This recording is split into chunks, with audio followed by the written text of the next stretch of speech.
Let's get away, mystery lady. I know the world is going crazy, but I can see you having my baby. Let's get away. Get away, mystery lady. I know the world is going crazy, but I can see you having my baby. Let's get away.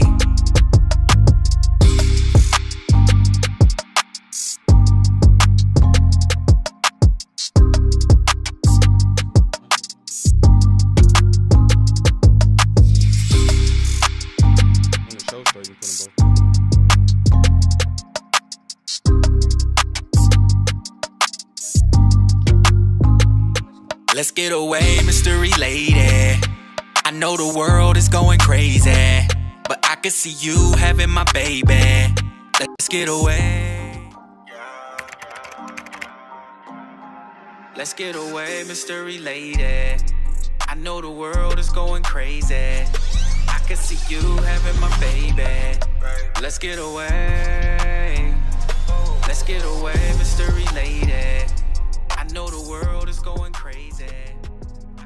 Jamil, I remember in 2006 when you decided to go to Atlanta. I wasn't really excited about you going, but I saw that you were determined to go. Because when you were on your way, the car broke down, and you got out of your car and got into your cousin's car and had your car towed back home and kept going to Atlanta. And then from there, I just saw how you began to bloom. And you had your ups, you had your downs. And even though I was here and you were there, I was still just a phone call away. And we talked every day. It's just been exciting to see how you've grown, how you've changed your way of thinking, how you've enlightened me in your journey, how you've shared so much knowledge, and you've taught me so much. You've taught me how to think for myself. You've taught me how to investigate for myself and seek out the truth. And that's something that I never did before. And I'm really grateful for that. It has taken a lot of courage for you to do the things you've done. You have made me proud. I'm excited for you. I love you. I admire you. You encourage me to pursue the best me that I could possibly be. In all that I do, I share with you. And I'm grateful for that, and I love you. Mystery lady, I know the world is going crazy. I can see you having my baby. Let's get away. Let's get away, mystery lady. I know the world. Good morning, everybody. And I want to thank everybody for being with us another Saturday. I know we took last Saturday off, but we here today. And guess what? We're streaming live and direct from Naptown, Indianapolis, my hometown. And I am in the studio of our lovely co-host, Miss Kiana Coral. That's the wrong one. There we go.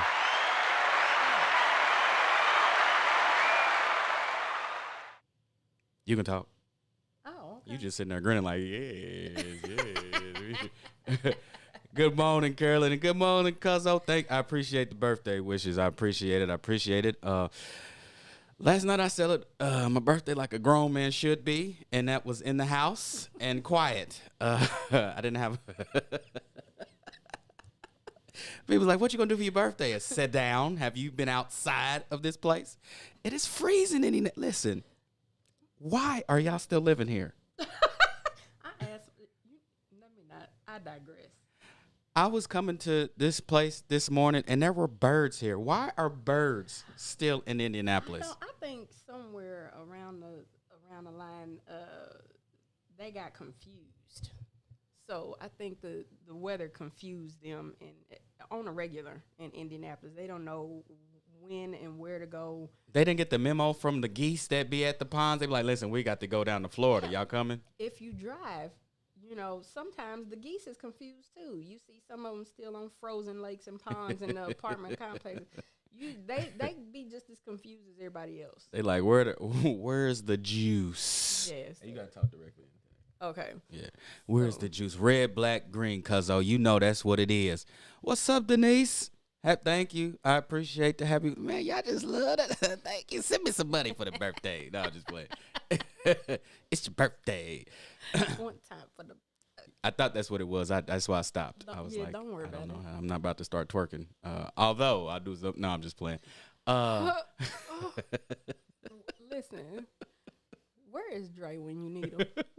What's up, Dre? If you're listening, peace, brother. Cuzzo said having trouble hearing the queen. See, Okay. So this is the whole microphone check 1 2 1 2. oh, you got it right in front of your face. You got to move it to the side, like your Like a boy doing. professional? You know what I'm saying? Like okay. So you on it like this? Yeah, you got me. You know There what I'm you saying? go. Turn me up in them headphones. You feed me. All right. You got it, Guru. Yeah. We got it. You know, we had to bring some of Image Dream Studio to Indianapolis too, so you know we get that thing. You know that thing. You feed me. Hey, but we're gonna go ahead and get started into the fun fact. We want to start out by saying rest in power to Cicely Tyson, phenomenal woman, and she lived to be 96. And I try my best not to mourn too hard for people because I like to celebrate their life. And she did a lot. She did a lot in the 96 years she was here. There's a lot of people that live longer than her and don't do. I'm not gonna minimize what they've done, Right. but Right. you know, the aspirational level. You know, anyway, so we're gonna get to this fun fact. We're gonna talk about sister mother Cicely Tyson with co-host Kiana Core. That is a fun fact. Want to hear a fun fact? It's like a fun fact. Another fun fact. Here's a fun fact. Or not so fun fact. Or Here's another not so fun fact. Not so much fun anymore, is it? All right. So as everyone knows, a couple of days ago, Queen Cicely Tyson passed away at the age of 96. Okay, yes, bring it down because I'm kind of short. Okay. So first I'll start off with a little bit of history. So she was born in Harlem on December 19th, 1924. Y'all, 24. Okay. She was the daughter of immigrants from the islands of Nevis, which is in the West Indies. After she was casually told that she should try modeling, she did. And she appeared in a hair show and registered at Barbara Watson Modeling School. Soon after that, she gave up her job as a secretary for the American Red Cross and quickly became one of the top black models in the country. Using that as a stepping stone, she began to act. She refused roles that casted black women as prostitutes, drug addicts, and housemaids in an entertainment industry that did that continuously. And still do to this day. She vowed to accept only parts of strength, pride, and dignity. And she did so in such roles as Sharecropper's wife in Sounder, 1972. It was set in the Depression era of the South. She played the role of Harriet Tubman, Coretta Scott King, the inner city Chicago educator Marva Collins, and the mothers of Rosa Parks and Olympic track star Wilma Rudolph. She also played in the autobiography of Jane Pittman and the mother of the enslaved but rebellious Kunta Kinte in Roots. Queen Cicely also starred on television alongside George C. Scott as a social worker in the 1963 television series East Side, West Side, the first time an African-American actor had a starring role on a major TV series. She was also no stranger to Broadway. She used the stage to address civil rights issues at a time when the country was raging through turbulent change. She said, I was on the stage. Every play I did had to do with the civil rights movement. Every single piece addressed it. She starred in a 1983 revival of Emlyn Williams' The Corn is Green, which was about a school marm in Wales. And although many reviewers were intrigued about the color blindness of the cast, they felt like Cicely Tyson was a weak link. So she missed one day of work, and then they fired her. She sued them. Bam. And then she got $750,000 as her contract stipulated.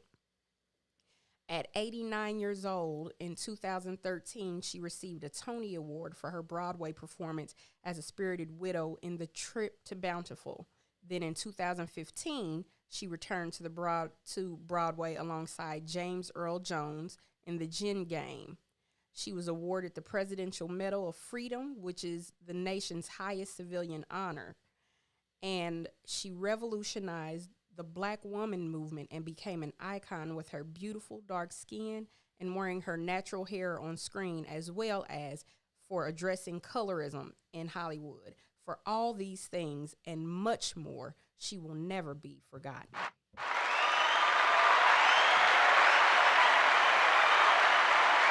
Black Mark, what's up, brother? I want everybody to just let all of those words resonate in your brain, because back then, a lot of the artists, they weren't talking about chasing the bag. Mm-hmm. You couldn't be sold for, I mean, you did have some, but a good portion of them, they stood for something. What's the proverb? It says, if you stand for nothing, you will fall for anything. And we are in a current state, and we've been in a current state of falling for everything and anything just for some money. And when you see, if you're not familiar with social engineering, it baffles me how people have a problem understanding that our art form has been turned against us. It baffles me. It's like you don't see the conditioning of the brain through the magic that you create. And all the evidence is there. It's right in front of your face. And not only just by me saying it and Kiana saying it, there are government documentations. You got documentation that tells you this. But yet, I woke up one morning and I was thinking about how if you were to come out right now to be a squeaky, poppy clean, and not to say you should, but as a Will Smith or something, you know what I mean, having music with no cussing in it, as soon as people recognize ain't no cussing in it, there's no violence in it, there's no sexual exploitation to it, oh, that's whack. Immediately. What? Cicely Tyson stood. First, let me rewind. You see a lot of entertainers today that are chasing the bag, that are falling for the bag. You might see them with the Rolls Royce. You might see them with the remnants of capitalism. Mm-hmm. But what happens 3 years after that trend dies? I feel like that's why a lot of these the newcomers in the entertainment industry are kind of wising up, maybe knowing that this stuff is not going to last that long. Good morning, Mama. Good morning. Love you, baby. We will see you later. No, well, I mean, you talking about as far as from a business standpoint, yes. As far as being independent. Yeah. Yeah, but everybody's still chasing the bag because they are. You turn on of course. You have grown people that are parents that know that this stuff is dangerous, and they work at these radio stations and they hit play on, like, when you listen to, I don't listen to the radio, but when I turn on the radio and I hear the top 10, I'm looking like, you can't tell me as much as a lot of these people claim that they for the people and for the city and stuff. You can't tell me that they don't know that that's poison being disseminated into the minds. And furthermore, let me stop right there again. I keep having these thoughts that pop up. I want y'all to understand that the human brain doesn't fully develop until about or around 25. This is why your child's mind is being attacked, targeted through television, through anything that they can consume. They are being attacked.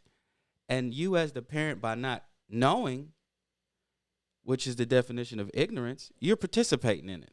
Mm-hmm. And I don't mean to go this far away, but it's just something when you look at Cicely Tyson and I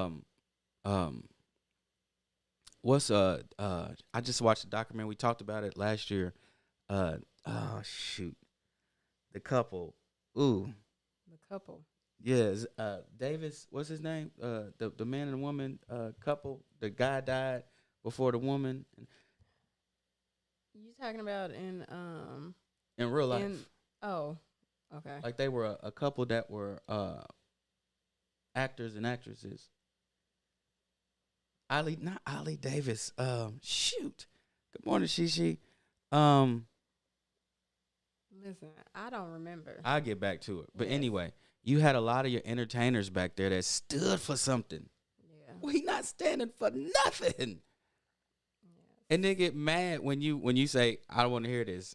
Then now it's always now you shaming. No, I'm not shaming. I'm just not accepting the poison. Isn't that crazy? Yeah. Shaming. Yeah. And then they next step they cancel you. Yeah, because you don't agree with stuff that's not natural. And so let me point that out. Genetically modified organisms, they're not natural. So if you have a seedless watermelon, that's not natural.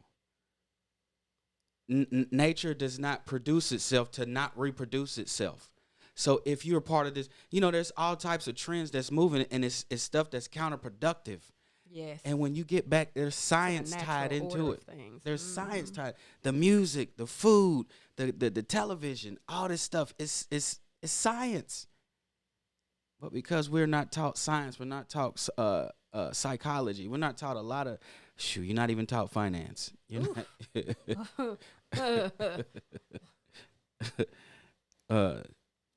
Like Mark said, Cicely Tyson was what Black history was all about. You right.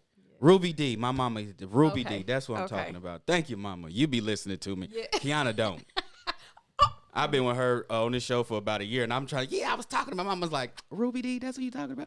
Anyway, I digress. She says, Cicely Tyson Hart, it is great to hear about the boundaries she created for herself in the entertainment industry. Yeah. And the thing is I could have gone on.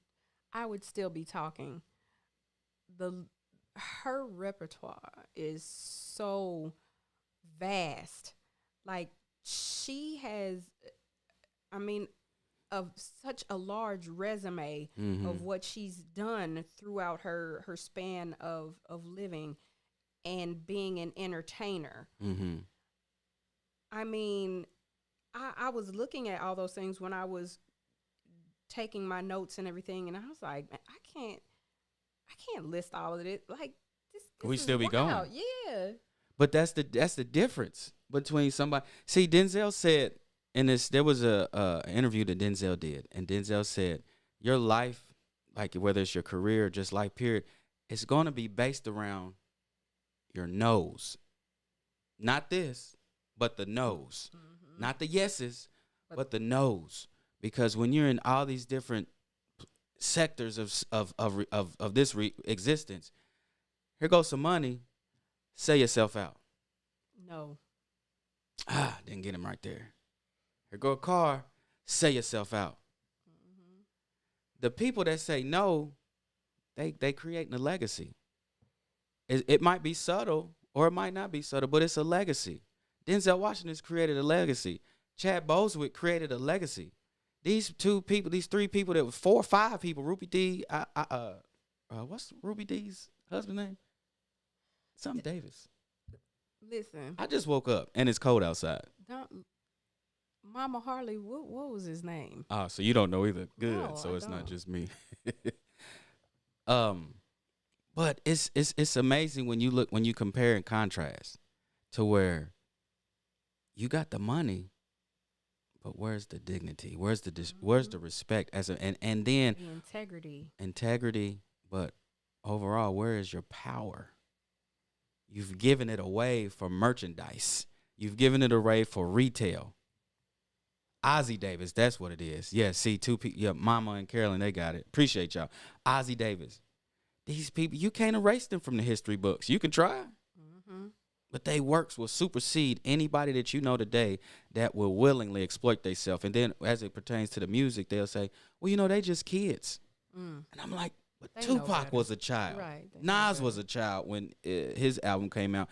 And they were just really just talking about they weren't exploiting themselves. They weren't glorifying the misery that we constantly walk around but have a smile on our face because we got a gold chain or we got a nice watch or we got a nice car. But when you go to sleep, you having nightmares. You can't even sleep at night. I'll say this. I think some of them, like I say about others, knew how to put the medicine in the candy. So it was a matter of, okay, well, they're going to keep me on the air as long as I say this, but let me tell you something. I got some more stuff to say. Yeah, you know the beautiful thing about that statement, put the medicine with the candy. Prodigy. He was doing he had like a YouTube thing where he was talking. It was like a rugged riding through New York talking. And he was talking about that same metaphor. And he said, I kept putting the medicine in the candy, but they weren't listening. So after a while, he was like, forget it. Here's the medicine. Just, if you don't like it, just, oh well. But this is what it is, because once you throw it in there, what's the purpose for an alarm clock? Well, matter of fact, what are some of the physical attributes of an alarm clock? The loud noise. It's obnoxious. Yeah. It's not pleasant. No. And what does it do? It wakes you up. It wakes you up out of your sleep. So for me, I'm the point. I don't want to mix the medicine with the candy no more, because y'all tasting the sugar too good and missing the whole point. And you are literally giving your power to organizations, institutions, and individuals that are capitalizing on on our ignorance. And ignorance, you got so many different variations of intellect throwing the word around the word ignorant. Ignorant just means someone without the information. That's it. So I'm ignorant to a lot of things because I don't know everything. But by acknowledging my level of ignorance, that opens a door for me to gain the knowledge. So in certain variations, I won't be ignorant. And I'm not going to be ignorant because I don't want to be ignorant. But when you just sit back and be like, oh, man, that's just, you know, woo, woo, woo, you boop, boop, the boop, boop, boop, you know what I'm saying? And boop, boop. All that, you saying, I want to be ignorant. I want to be controlled. And not only do I want to be controlled, if I am going to be controlled, then guess who else is going to be controlled? The people that I say I love the most, my children. Man, this is a beautiful topic today, man. I love me some people that stand up for what's right. And it don't matter who you are. Yeah. If you standing up for what's right, and it's not hard to see what's wrong. It's not. Ah, man. But you know, I think that it's just easier that way. Yeah, of course. Like it's too hard to stand and to keep standing when it's that much easier to fall and stay there. And you know why it stays harder? Because you're the only one doing it. Mm. You look at ants. Ants build highways, like legit highways in the ground. Mm-hmm. But they have to do it together. Yep. I've seen if y'all go on YouTube and just do some Google search, YouTube searching on ants. Ants are the metaphor of what I'm talking about. They are so amusing to me. I just told my daughter that. I said, be an ant. Be an ant. Not like your auntie ant. Be an ant. Yeah. Sometimes you have to carry those things, and then along the way, you will definitely get some help. You know, it takes a society, a village, a community. So I just told her that. And a group of ants will carry a semi-truck from Indianapolis to Florida. You'd be like, where is that? Why is that semi-truck just moving across grassland? And you just got ants. I mean, you're going to have a gazillion of them, but they're going to work together. Listen, work together. Stop working against each other. This is not rocket science. Yes, what was that old advertisement when we was younger? Working together works. I forgot what commercial it was from. Yeah, and when you look at the institution of thought, especially in this country, that's not a thing. For certain groups it is, because they understand they don't want to be where we at.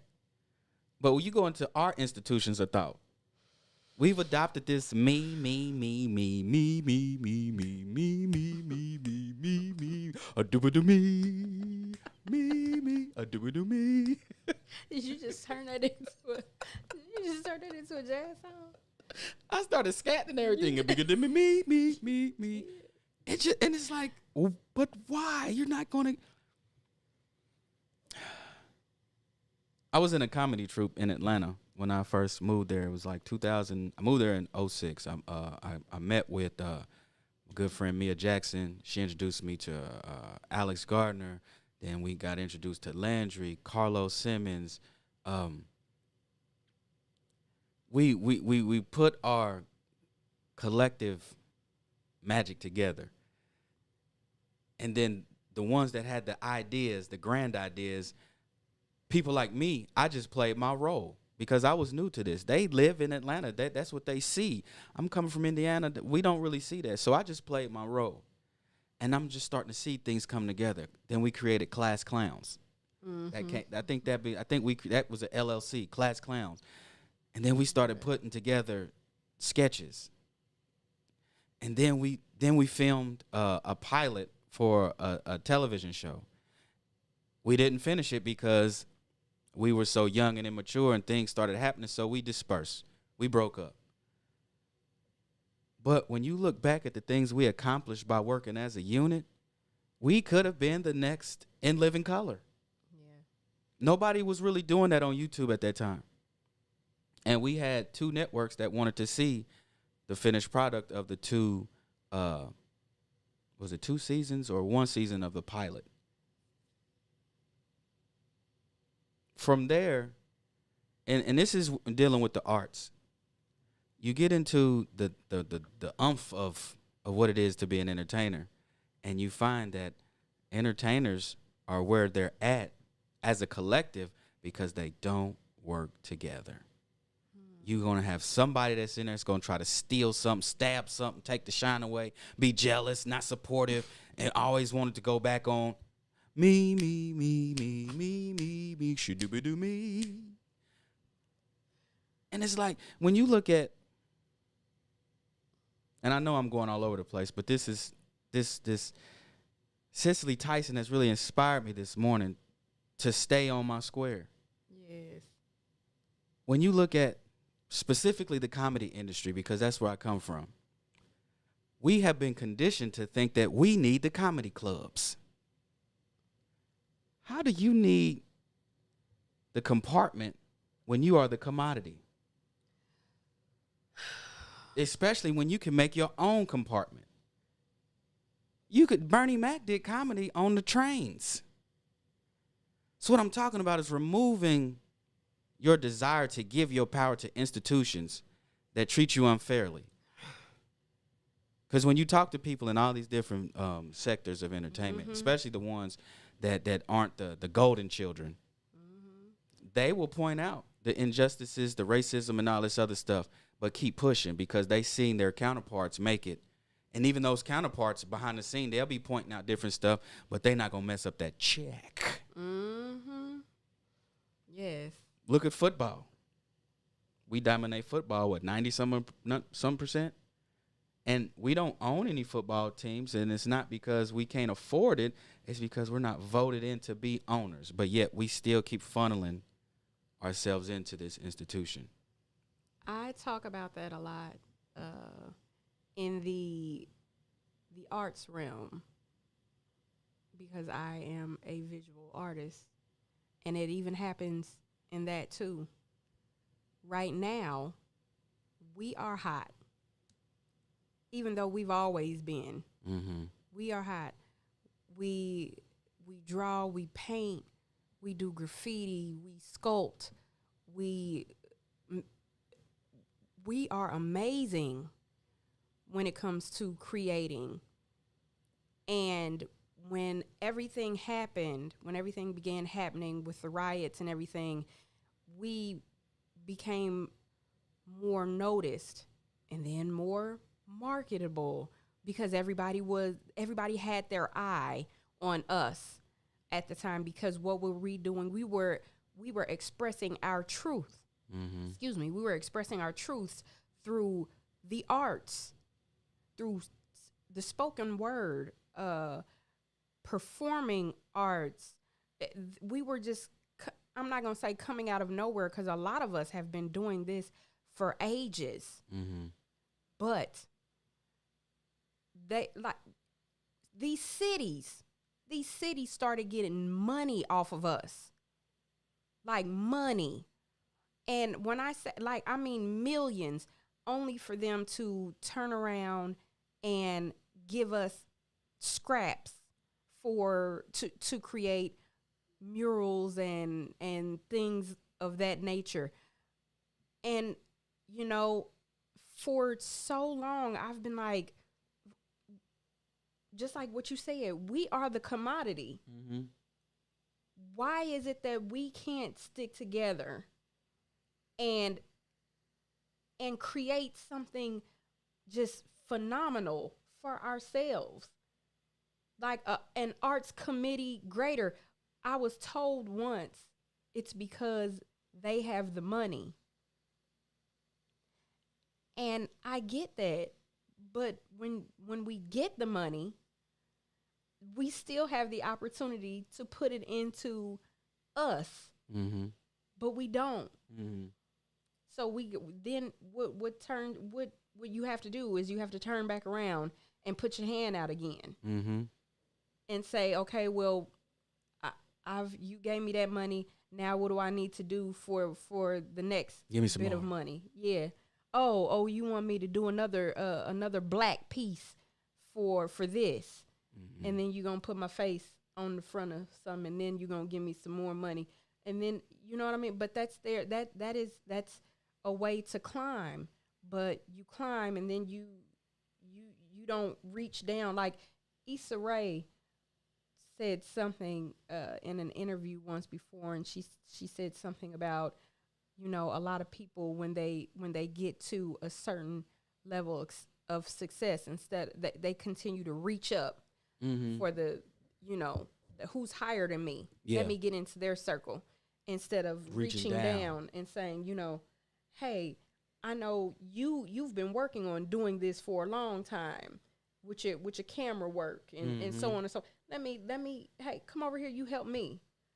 You know, I've seen the photographs that you take. I've seen the artwork that you do. Like, I commend those artists that are reaching out to us visual artists, like the Dean Collection. That's Swiss Beats. Phenomenal. Snoop Dogg just got he's 18, this 18-year-old artist. I don't know if y'all, have you seen the art piece where all the comedians are in the barbershop? Yeah. A 16-year-old did that? He's 18 now. 18?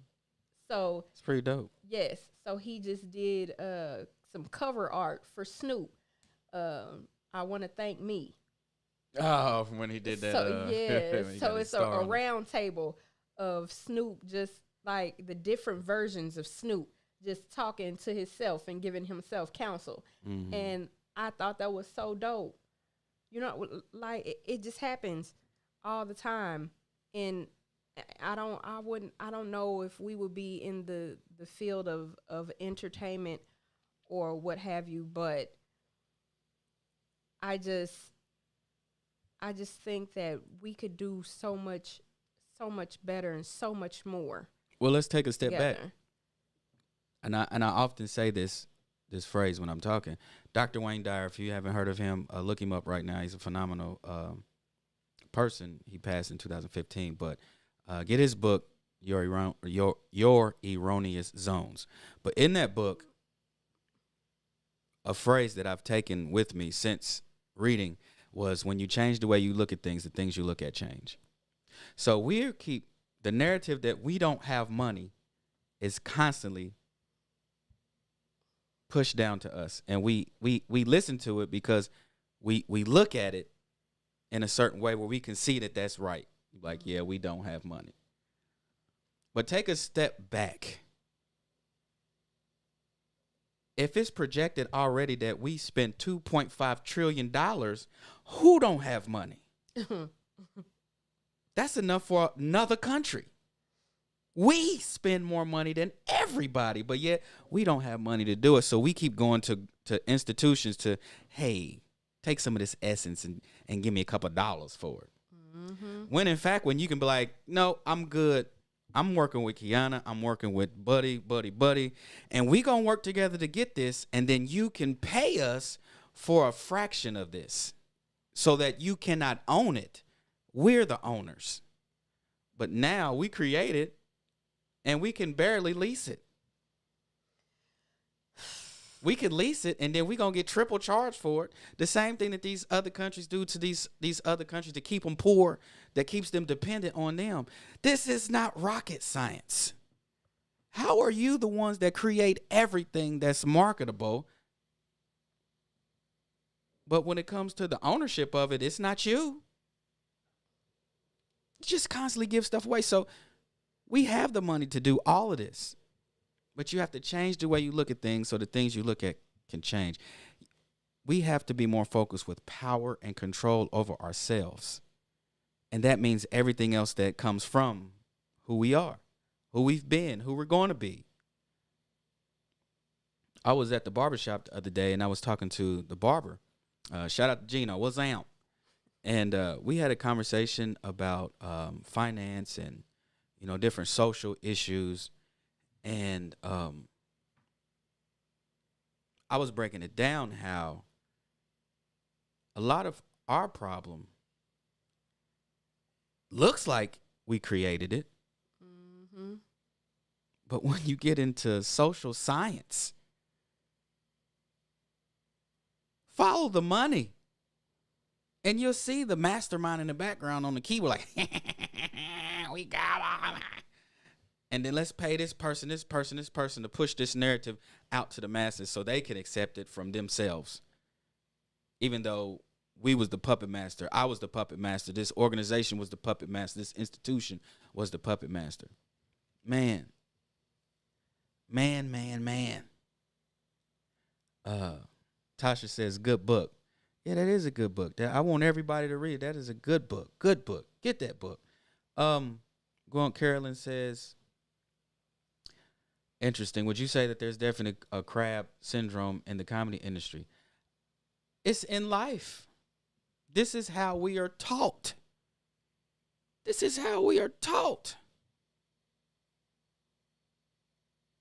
When you look at things like, let's go to church. I got my own personal relationship with God.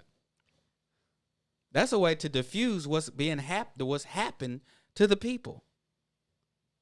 That's a way for you to ignore a lot of things that's happened.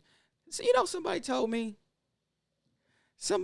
me that they not worried about catching corona because they pray. Do what? So your prayer is the one that's going to make it. Yours. Everybody else that caught it, they prayers don't mean, they ain't hard like me. It's devout. It's that mindset where we don't care about our neighbors as long as we good. But then when you put the mirror on yourself, are you really good? Yes. We've been taught to normalize dysfunction. Does it feel good? No. I was talking to one of my guys the other day, and we was talking about trauma and dysfunction. And I looked deep within, and I acknowledged that one of the reasons why I feel that people, and I'm not a psychologist, one reason why I feel that people kind of continue in their dysfunction through their trauma is because that trauma is like a little baby. It's like the little baby them that they keep trying to protect instead of evolving away from it. It's like, no, somebody got to pay for this pain that I've been carrying. And not only that, I have to protect this pain because I didn't deserve this. And you're right, you didn't deserve it. But you also don't deserve to sit in that mess. You don't deserve to sit in that filth. You shouldn't be okay with normalizing that trauma. Yeah. Yep. What happens if you drop a match on your clothes? Right. You try to hurry up and get that thing off of you. But when it comes to trauma, because it's so delicate and because it comes to a lot of us as children and it just, it's kind of perpetual, we try to hoard it and protect it and keep it safe. But nonetheless, we keep it with us. Like, you all read trauma? We about to move to this next phase in life. Come on, get your coat. Mm-hmm. Grab your brother. Grab your brother. Tell him, come on. What's up, Nubia? Hey, better late than never, baby. Glad you're here. Nubia from Louisville. What's up? Hey there. But Cicely Tyson, and man, Cicely Tyson, I'm about to get old on you. Cicely Tyson is a fox. That's some old people stuff, ain't it? Listen, my sister's grandmother still says that. She says that we call her Mamaw. She still says that. Kiana, you such a fox. Hey, you a fox. Yes, indeed. Oh, and she, man, I was looking back at some footage and some interviews and some photographs of her during her modeling days. Oh my goodness. Let me tell you something. Her and Eartha Kitt, baby. Beautiful. Beautiful. And the thing about Eartha Kitt, and I always apologize to anybody that I'm talking to, because I have to say this. I wasn't introduced to Eartha Kitt until Boomerang. Yeah. So. Marcus, I'm not wearing any panties. My introduction to Eartha Kitt, I was like, she's creepy. No. But then when I got to see her work, I was like, oh my gosh, like she is amazing. Yes. Why wouldn't you put that? Why wouldn't you tell us, Eddie? Don't just start her off right here. I'm a baby. I don't know this stuff. Yes. Eartha Kitt, yeah, man. They was I saw pictures of Whoopi Goldberg. And I said this and I got a little flack from it. It was barbershop talk. And I know it's because the year in which we was doing this, a lot of fellas, it's a catch-22. A lot of us are stuck in colorism. And as soon as we see a dark-skinned one of us, nah, he ain't. Nah. I'd be like, you just saying that because of the complexion of her skin. You're not saying it because you're actually looking at her attribute, like her fit. Like Whoopi Goldberg was a fox.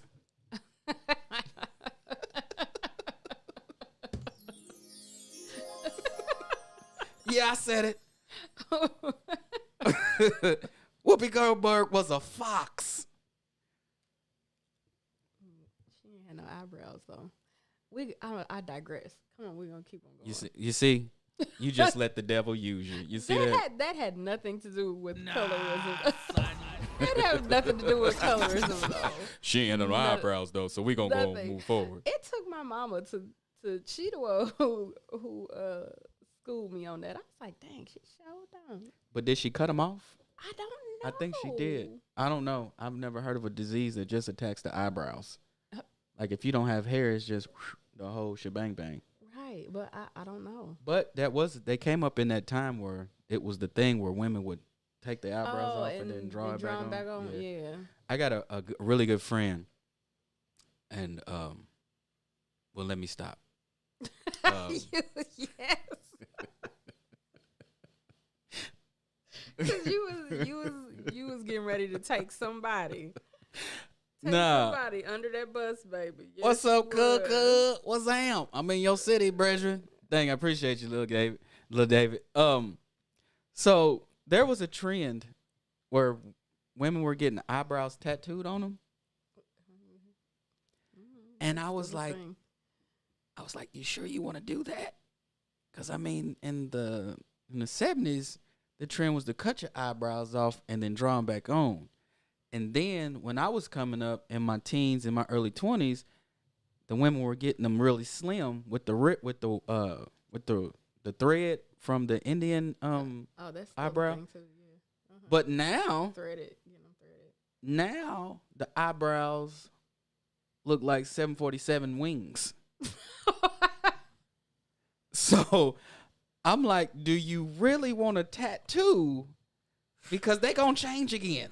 What if the next wave is like the heartbeat monitor at the hospital? What is I've seen artists. Look, she said he's about to go to a place of no return. Absolutely no return. I've seen an artist actually do that, like the heartbeat in doing makeup. So you have that. You have the makeup artists that do, I would call it theatrical makeup. But are they going to work at the office like that, or no? Was that like Star Trek, the next generation to boldly go where no man has gone before?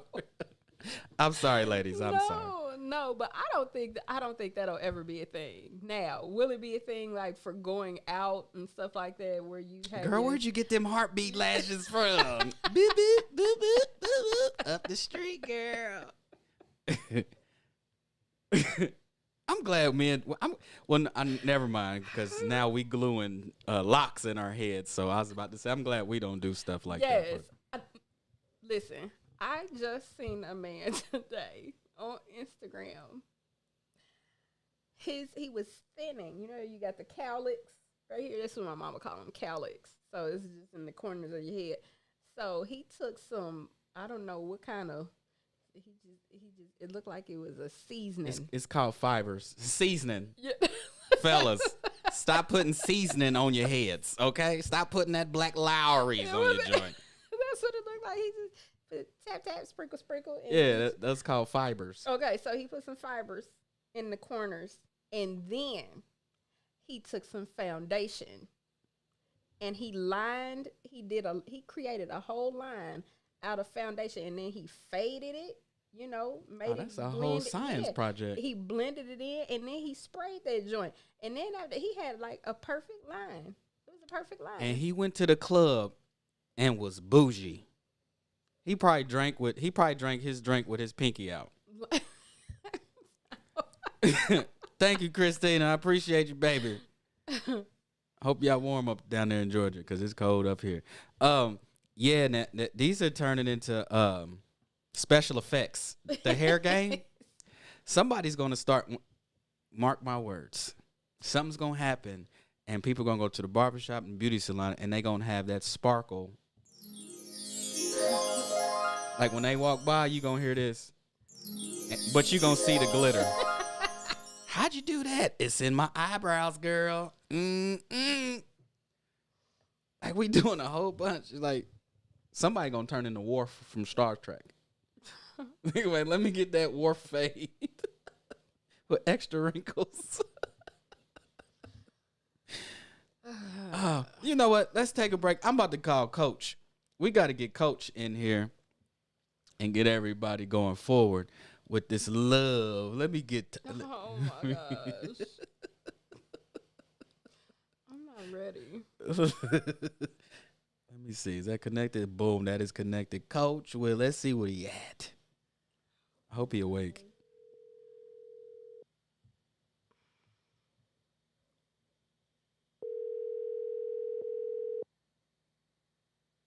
Hello. Hello. Yeah, there we go. Coach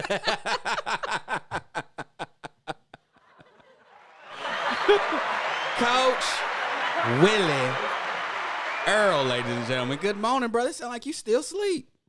Hey man, listen, Jamil. I had a rough night with some moonshine last night. It's just me, my moonshine, and my playbook, man. Just sitting there drawing up the plays. What about your pigs? You didn't have your hogs with you? Ain't they your Oh high school? no, I don't own those anymore, Jamil. Wink, wink, wink, wink. Letting sometimes when you find the right one, you just got to make compromises, Jamil. You just have to make compromises, and I no longer officially have those in my possession. That's Now, right, they because might you be- went vegan. That's right. Yeah, man, I went vegan. That's why I was drinking moonshine, man. It ain't that ain't that but just ain't nothing but just vegetables. That's it. That's all that is, man. A little fermentation. That's it. Just little vegetables. Yeah, but I had about 1 cup too many last night. So bear with me, Jamil, man. But I'm just here, man. I just wanted to say happy birthday, man. This kind of reminds me of the episode. Remember Martin had all those celebrities and stuff come to him happy birthday. This is, it don't get no bigger than Coach Willie Earl, Jamil. So, That's why we got you on the show, brother. I appreciate Yeah, you for man. making my birthday show live. Oh man, listen here. Listen. I rolled over. I said, I got to get together for Jamil. I got to get it together. I need things to stop swimming like Michael Phelps in my head. I need it. But I'm here, brother. I was thinking that we was gonna hear some hogs in the background, but I forgot that you No, announced that part. man. Yeah, listen. When you find somebody, I know it's your birthday, but when you find somebody you love, you just figure it out, man. You know what I'm saying? When you got to figure out what's most important. And for me, Troy Polamalu, okay, hair just trumps everything. And then if you say, sometimes you got to coach yourself up and call time out and talk to yourself pep talk. And I realized, I was giving her some flack about, straightening it out, but that just lets me know she's versatile. You want a partner that has versatility. And I think subconsciously she thought that was going to deter me.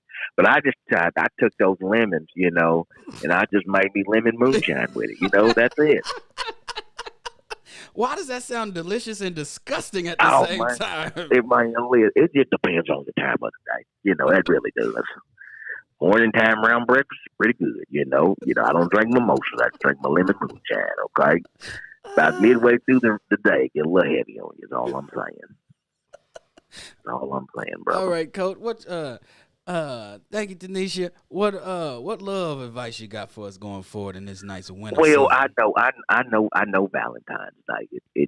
It's approaching, and here's what the advice I'm gonna give people is that I'm calling it 50% love. That's what I want to call it. Yeah, 50% love. 50%.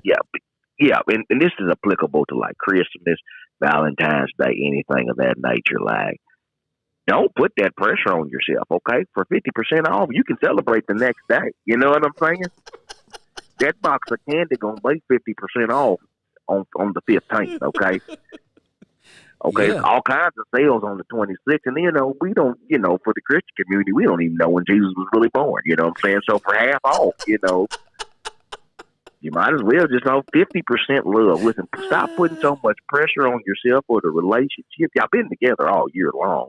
You might as well save you some money. You know what I'm saying? Save you some money. You're right. And that's it. And listen here, I want to say this, Jamil, because Valentine's Day is coming up, and I don't know if we're going to have to change, but I need to say this to the ladies, okay?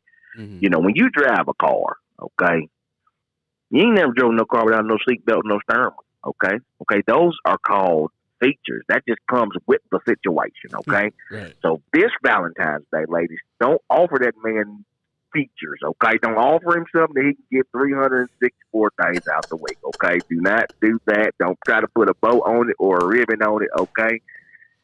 Hell, draw him a card and finger trace it. I don't care what you do. Don't try to offer that man the same thing you offer him 364 days out the listen here. 50% love is what I want to tell people about. Don't put that pressure on yourself. Y'all been loving on each other this whole time. Hey, celebrate on the 15th. Them restaurants need that business too on the 15th, okay? Yeah. The flower companies, they need that money on the 15th too. Chocolate. Listen here, 50% love is what I see. I can talk about something.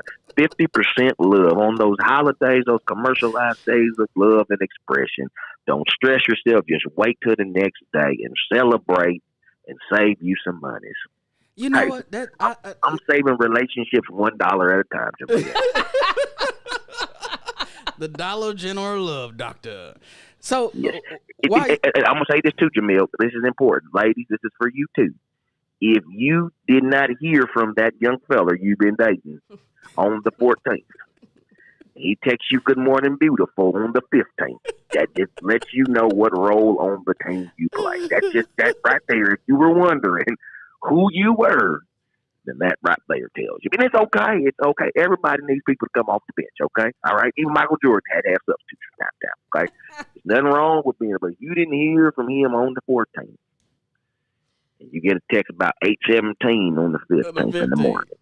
Yeah, I went to bed. Yeah, I had my tooth pulled. It was an emergency. But you know what? I don't celebrate any holidays outside of. So I'll celebrate real holidays like birthdays, Mother's Day, Father's Day, anniversaries. Those are real to me. Everything else, that monetary stuff, I don't celebrate those. So you won't hear me on Christmas, Thanksgiving. I mean, unless I'm actually, if you family, then I want a fellowship with my family. But I don't do all that. Valentine's Day, I don't do nothing. Like, hey, good morning. How y'all doing today? Ladies, y'all all right? Fellas, how y'all doing? Man, that you know what, Jamil, you might be on to something. I don't think nothing about how my beliefs. I just need to start telling women that just from the gate. Yeah, baby, I don't really do none of those holidays. I'm woke and sleep at the same time. Because if I really wasn't celebrating them, that would make me woke. But I really just lied. Right, because you still secretly. Yeah, I'm woke. I hear buying roses and candy and stuff. Yeah, I'm gonna start using that, Jamil. I really am. Yeah, like, yeah, baby, I don't celebrate no holidays. Yeah, I want to ask Kiana, a.k.a. Troy Palu Malu, about a phrase that you said about the features. How do you feel about what he was talking about? Like, because as a man, as a 42-year-old man, as of yesterday, there has been a small amount of women that I've dealt with that were out of the box, because I think the mindset is I have the honey pot and that's all that I need. So yeah, it's a lot of honey pots out there, bro. I'm telling you. That's what makes you a woman, is the honey pot, though. Yeah, that is what separates you. But listen, it's some women down there on Edgewood that got honey pots too. Is all I'm saying. And they sell them for $40. Oh my God! They giving you the 50%. The 50% off. Listen, times is hard right now. You hear me? Ain't no listen. Listen here, brother. I got a bottle of moonshine in 22.74, young lady. What can we negotiate? You gonna negotiate, Coach? Yeah, we got to negotiate. It's listen.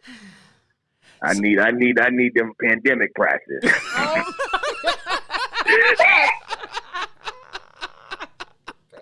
Coach is off the chain this morning. Yes, he is. I need them pandemic prices on the pot. You know what I'm saying? All right. Let me see your menu. No, the pandemic menu. The pandemic menu. Yeah. I need the happy hour. See, Coach just told us that he was on some moonshine last night. Man, listen here, man. That's the thing. This is that when it's still in you from the next day, boy. That's it right here. Pause. You I gonna woke say pause? up like, am I still drunk? I'm sorry, I didn't mean to cut my wifey off. I just because I need to know what that. Yeah. Sir, you because I'm gonna learn something about her. Because I ain't got them. What's that? No. Oh, I know you got vegan prices. Yeah, yeah. Deacon prices. yeah, vegan prices. Listen, every time I think about going vegan, it improves my memory. Yeah, I'd be like, you know what? I remember I had ate earlier. I remember I ate. Supposed to do. I remember I had ate earlier. So what was your question? Like, so, like Valentine's Day.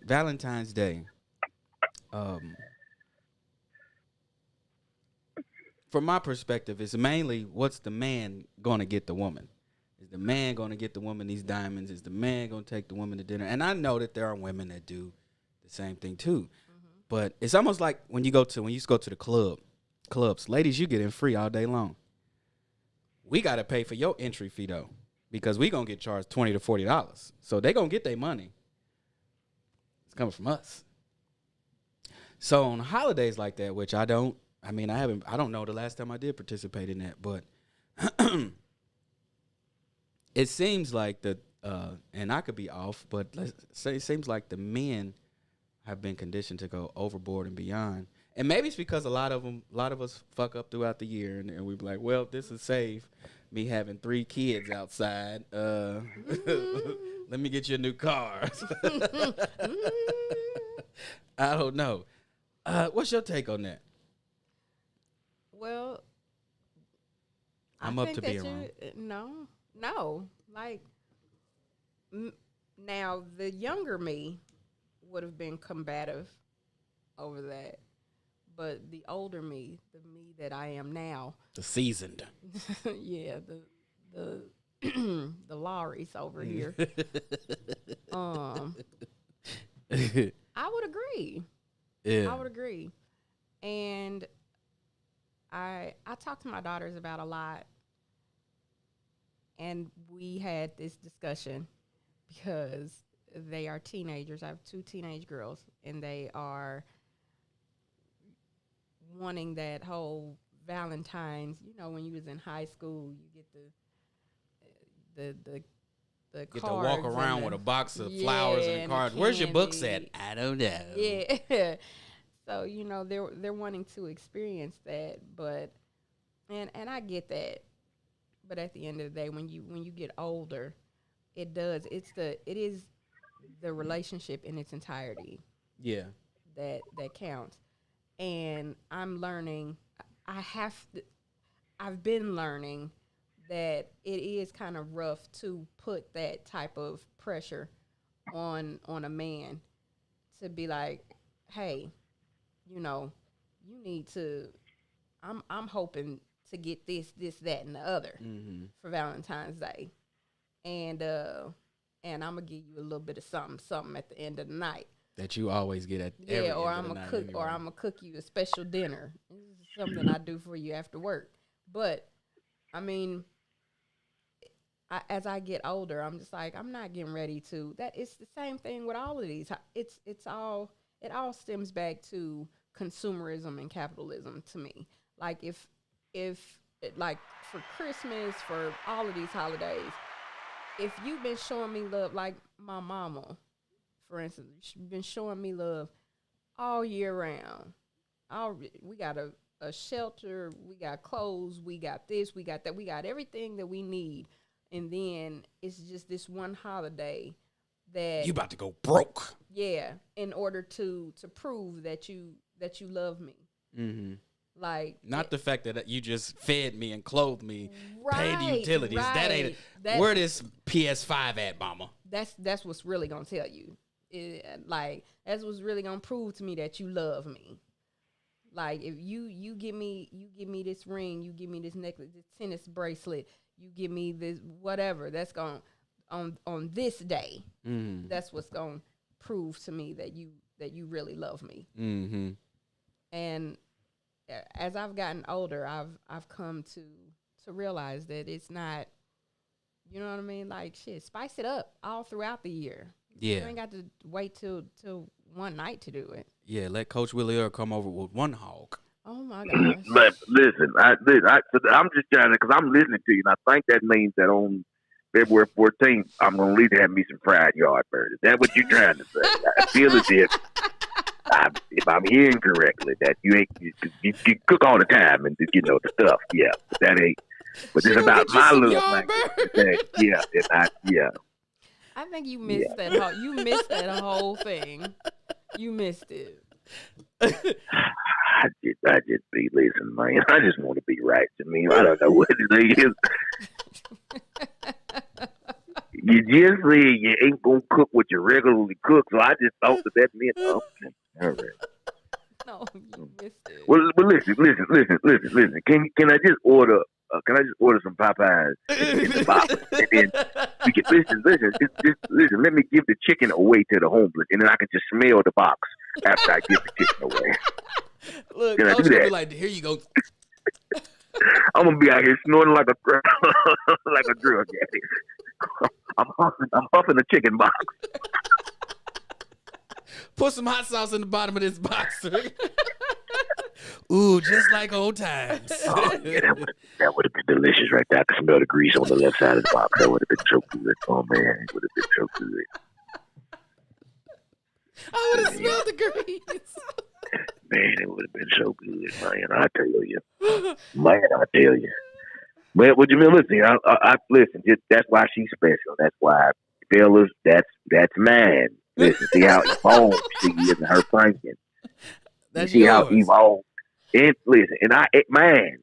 And I had to preach. I wasn't appreciating her last time I was on your show, and I appreciate that.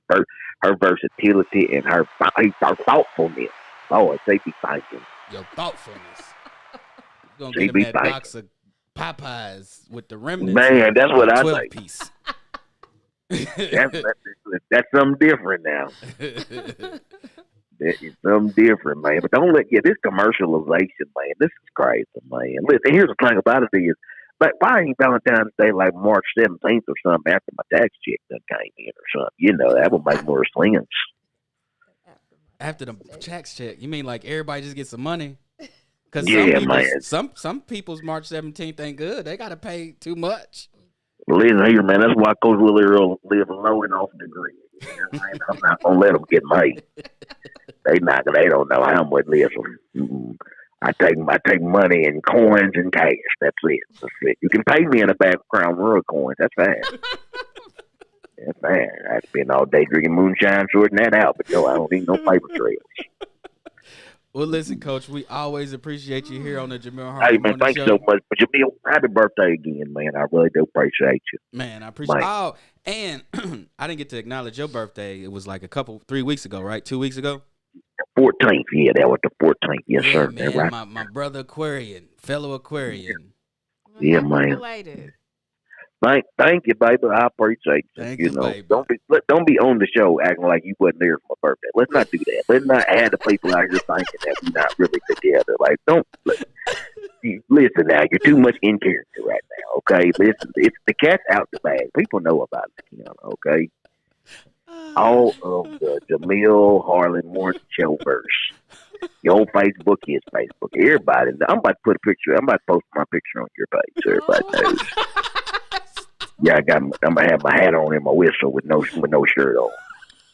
I'm gonna have my hat and my whistle with no shirt. Don't do that. All right, well, Coach, man, hit us with your slogan, brother. Be good. All right, take care. Oh, man. I'm telling you, between Coach and Judge Mathis, man, my eyes just be wet in a bee, shout. You know what I'm saying? That's the Atlanta talk for you. So Nubia says, the love part is what I love to celebrate. I deliver roses to all the people I love. Why can't I see this screen? All the people I love and personalized cards. It's always about the partnered love. Well, all right. All right, let's give you a round of applause. It sounds like you walk around with an R&B theme song or something behind you. Let's get away, mystery people. Oh my God. Mystery people.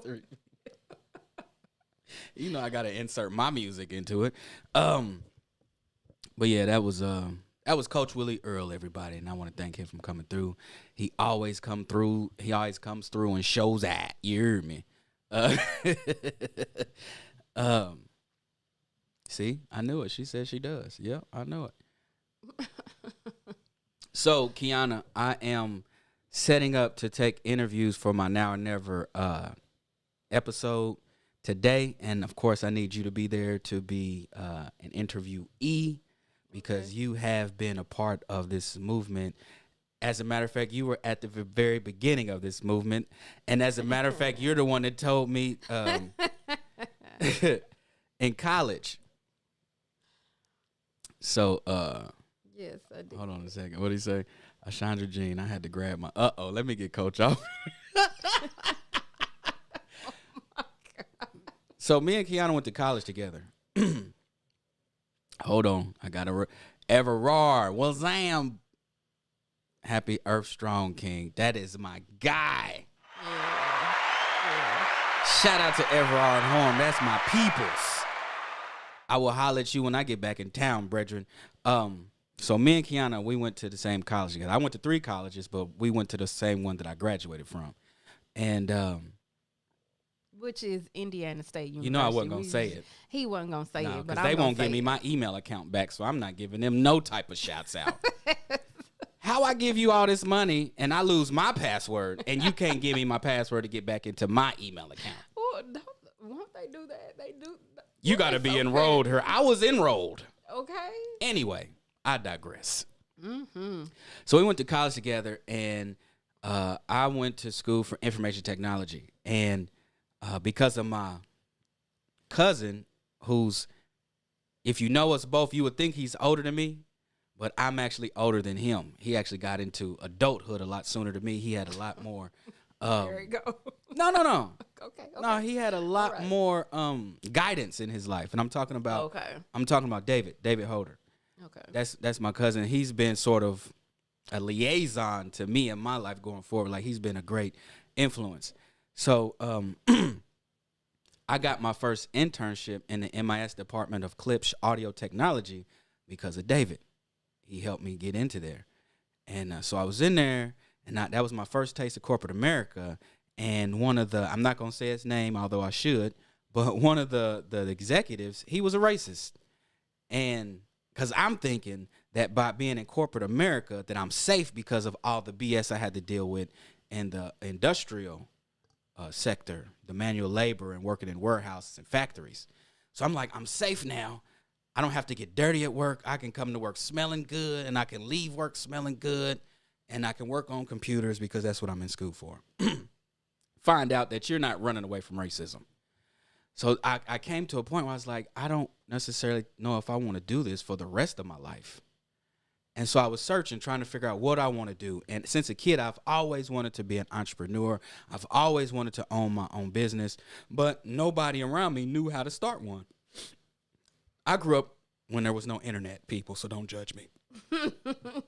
So at the intern, there was a coworker named Ken. Matter of fact, shout out to Carrie and shout out to Princess, the whole MIS crew. I haven't seen y'all in a long time. But anyway, Ken had his own business. And so his business was really good. Like, it was a lawn care business, and it supplemented his income in the summertime. So he would be walking around like a fat cat in the summertime. And, you know, he did his thing in the winter too. So I asked him, I said, how did you find out what it was that you wanted to be? No, how did you figure out what business you wanted to start? And he said, what you have to do, and I want y'all to listen to this, because this was some game that I should have paid for. He said, what you want to do is find something that you're good at and that you enjoy doing that you would do for free. And invest your time, your energy, all of your resources in that, and eventually it would become a lifestyle that yields you money. And I was like, wow, that was corny. In my immature mind, I was like, I'm thinking, you ain't told me nothing. So I went back to school. I thanked him for the game, but in my mind, I was too young to sort of piece all that together, because I was like, well, it has to be more complex than that. I went back to college after the internship was up, and me and Kiana, that was when Columbia House, you remember Columbia House? With the DVDs and the CDs and stuff? Yeah. So Columbia House was giving out, it was that $1. Yeah. $1 each DVDs. I remember that. Some type of subscription like that. But one of the DVDs you had to pay at full price. Full price for one DVD was $20, but if you get X amount of DVDs, you get to get them for $1 a piece. So I got John Q, Save the Last Dance, Don't Laugh. That was a good movie. That was when I was introduced to one of my celebrity wives, Kerry Washington, everybody. But I digress. And I forget the other two But then the last one I got was Jamie Foxx's I Might Need Security, which is, I think that was his HBO or Showtime special at the time. It was HBO. HBO. And so in my mind, in the back workings of my mind, I'm still trying to figure out, man, I don't know if this corporate is I don't know if this corporate is for me. I don't know. Uh-oh. Here he is. Hey, what's ham? My up, brother, DJ Godzilla's. I was wondering if you was gonna come on. Yeah, I'm here, brother. I'm here. Something told me to hit you up to bring you onto the show, but I was like, it's last minute, and I know he got gigs. But I'm gonna hit you up afterwards because I want to see if you want to come through for this documentary that I'm shooting. But so I got the Jamie Foxx I Might Need Security, and so prior to the Jamie Foxx I Might Need Security, me and one of my really good college friends from Mount Calhoun, we would sit and watch Kings of Comedy. He had a bootleg, and I mean, we would laugh till my stomach would hurt. And as a kid, I always knew that I loved stand-up comedy. I say it all the time. My brother introduced me to Eddie Murphy and Richard Pryor.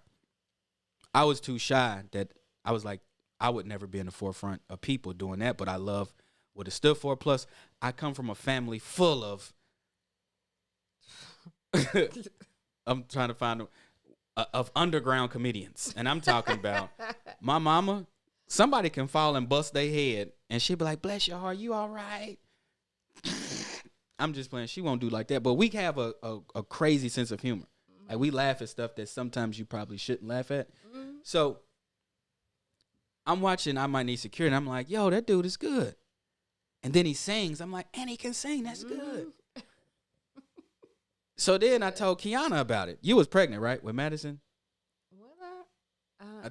Or it was before? I think that was before. Okay. So I went over to her dorm room, and we watched it. And I'm talking about every time I watched it, that special was so funny that it felt brand new. How many times did we watch that together? I don't know.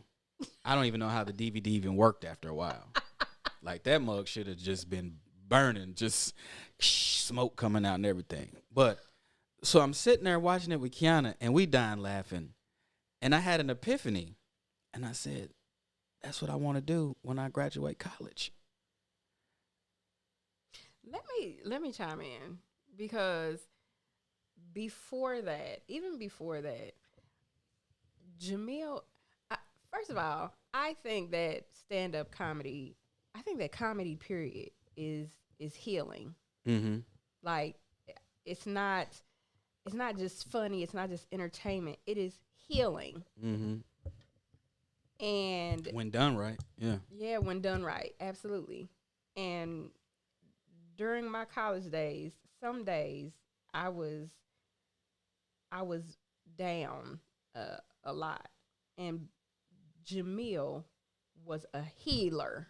Okay, like I was laughing nonstop around him, and it brought out the best of me. He brought the best in me. Oh my God. Okay, I stopped. So when he came to that epiphany, like it was automatic. It was kind of like when he said it, I was like, yes, you should. Yes, do it. And she was the first person that I told that, because I was afraid to tell people that, because when you tell people that you want to do something that's not a part of a structured movement, it's like, nah, you shouldn't do that. You should get a real job. So when she said that, I was like, I just said it to see what she was going to say. And she's like, yeah, you should. I was like, really? No, yes. You think I should? Mm-hmm. And all my life, I would hear teachers, coworkers, like older people say, you should be a stand-up comedian one day. You're really funny. Again, I was insecure and I didn't have any confidence. I was like, nah, that ain't me, but, let's have fun right now. So from Kiana, because she said, yeah, you should do it, she motivated me. The ultimate test was my mama. I was like, what my mama gonna say? Because this is gonna be the deal breaker. If she says no, then I'm like, damn, I'm not good enough. I can't do it. So I told my mother, and she looked at me. She said, all right, let's do it. You can do it. And then sort of like the safety net was my grandmother. You tell my grandmother you want to do something outside of any type of structure, she gonna be like, oh, that's just silly. My grandma's favorite word, oh, that is silly. That comes from them generations. Yeah. And so when I told my grandmother, I said, Grandma, she said, so what you gonna do now that you graduated? I said, I'm gonna be a stand-up comedian. She said, well, that's all right. Well, okay. I said, well, damn, it looks like that's what I'm gonna be. All the checks in. But then here's the funny thing. It was people that I would tell that after I verified with y'all, that they would say, you ain't gonna do that. These same people, I had them in tears. I would have them in tears, dying, laughing at anything that I said. And I wasn't no buffoon or nothing like that. But, you know, that's just a part of your makeup. Yeah. And they said, you can't do it. You won't do it. So then that created a spark to prove them wrong. Because I already had 3 people and 2 people that if I'm not going to do it, they would know best because they raised me, told me that I could do it. So all that came from the connection that me and Kiana has had. And so I'm here filming a portion of my Now or Never documentary, episode 5. It's going to be the last episode for that movement, if you will. And I will explain why it's the last one inside this documentary. But this is why it's so important that I have to get her in here, because she was at the foundation stage, and she would come to some of my shows. And one thing as a performer, I don't care if you're a violinist, if you're a tap dancer, if you're an opera singer, when you get to a point where you good, the world will enjoy you. And it's cool that the world enjoys you. But it's something very, very, very special when the people that grew up with you, that saw you go from A to B, to come out and support you. Because those are your worst critics, or your hardest critics. I've had people that I grew up with come to my show and be like, man, I could do that. Really? Why haven't you yet? What's stopping you? Yeah, what's stopping you? But it was their way of kind of trying to slight me due to, I don't know, whatever they had going on, but that didn't affect me. But to have to, especially to come home to where the turf where you from. And I had the opportunity on multiple occasions to come home and perform. And most of those shows, I had one-off show. And I remember having one-off show because the headliner asked me not to interact with the crowd, because that's what he did with his set. But my set, we exchange. I'm not going to work on you all day, but we exchange energy. And so I had an off night. And I vowed that night that I'm not about to tank in my town. I'll tank in Knoxville. Right. I'll tank in Idaho, not in Indianapolis. And so the next day, boom, dropped the bomb and had an amazing show. And with that being said, the city came out and supported me. A lot of the shows that I would come and feature in, the city came to see your boy. And that meant the world to me, to know that the city would come to see me instead of the already famous headliners. That made me feel good. That made me that let me know that I was on the right path. Even if I didn't stay there, I'm doing something. I'm doing something right. Right. And so this is why it's imperative that you be a part of this documentary, along with some other people that I hit up. And I wish I can get a lot more people, because there's a lot of components to this puzzle. But it's wintertime in Indianapolis. I'm looking at snow right now. I've been here since Friday. That snow hasn't moved. That's how cold it is. And people are like, well, you from here. I've been in Atlanta for 15 years. This skin ain't Midwest no more. So, what up, Sly? Another good partner right there, boy. It's always good to see Sly. Hey, man, Sly has always been one of the coolest brothers Sly, you say, what's up, Sly? He just smiled. What's up, man? What's up, brethren, man? Good to see you, my brother. But yeah, so we filming that today. And then I'm going to get out of here. I'm going to get out of Indianapolis's hair and get back down to Atlanta and get back to the business. But I make fun of this weather. I make fun of the potholes. But this is my city nonetheless, and I appreciate all of my supporters from here, from everywhere. But, you know, since I'm here, I want to talk to y'all directly. I want to thank y'all for allowing me to be in your circumference. It's so many people that you could choose, but you choose me. Yeah.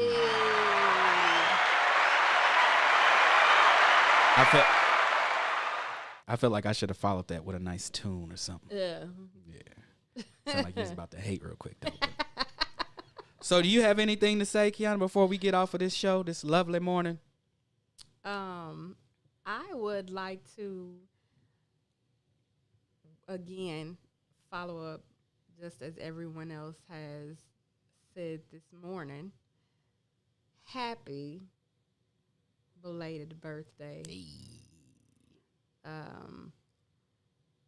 You are a king, and I have watched you evolve into the great man that you are. And I appreciate you. I appreciate being on this journey with you and you reaching down instead of pulling up, because you very well could have. That speaks of your potential. You're not going to get me to cry on my own show. That's not what we about to do. I'm from the south side of Indianapolis, and we done. Look, I got it. The eyes started burning right here, so I had to hurry up throw up my defenses. We not going to do no crying on here. Nah, but go ahead. And you are the godfather of my oldest daughter, and she speaks highly of you, and she appreciates you as well as the tootster, as you call Tootster. her, and Mariana. Mari. So I'd like to thank you and give you your flowers while you're here. You're a great man. Good dude. You're a good dude. I want to hit you with an old person phrase, but one don't come to my mind except for that's all right. Tawana Webb, what's up, baby? Appreciate you. Hey, sis. Peace and love to you, too. Well, ladies and gentlemen, this has been the Jamel Harley Show. I want to thank y'all for tuning in. We didn't have any glitches today. How about that? See how that works? And we will be back next Saturday, same bat time, same bat channel. Clubhouse, before we go. I met a master teacher on Clubhouse as it pertains to African civilization, African history, which in turn is global history. I will be interviewing him on my podcast, The Audacity, February the 10th. Yes. 8 p.m. Eastern Standard Time, 7 p.m. I think Central. Tune in. Grab your notebooks and your pens and get ready to learn something. Yeah, tune in, people. Yes. You're going to, man, this brother came in this room and started, he's 76 years old, and he got to talking. And people with PhDs shut their mouths. Mm-hmm. And there were a couple brothers that were humbled, and I mean humbled by the definition of they lowered themselves from the pedestal that their degrees created for them. And they said, the more I hear, the more I learn from you, the more I realize how much I don't know. See, a wise man knows he knows nothing because there's too much to know. A fool thinks he knows everything. So if you're on Clubhouse, look for me, add me, just cause. But I'm gonna get the marketing material ready for brother Feel True. That's his name. If you see him on Clubhouse, brother Phil True. He's coming on the Audacity. Happy birthday, bro. I appreciate it, Ghost Alchemist. Alchemist, I appreciate you. But brother Phil True will be on the show. I've already got so many, several books from him. I didn't say from him, and they are so deep.